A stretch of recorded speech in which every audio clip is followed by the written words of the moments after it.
In this second step of this operation, the outline from the underlay is then used to project the outside walls to the correct height, selecting material which is glass in this case so that it's transparent, and then to create the roof section either from existing elevations or in this case by freehand using the geometry already created, setting an equal pitch and then the correct height to the apex from the ground level.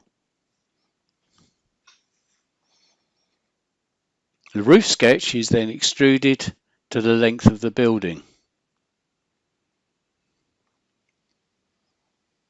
The next step is to open an assembly, create the base using the existing skeletal model, which is then placed onto the origin. This assembly will form the basis of all the prefabricated sub-assemblies. The next stage is to create a wall on one side and then just simply project the geometry ready for the outline of the frame.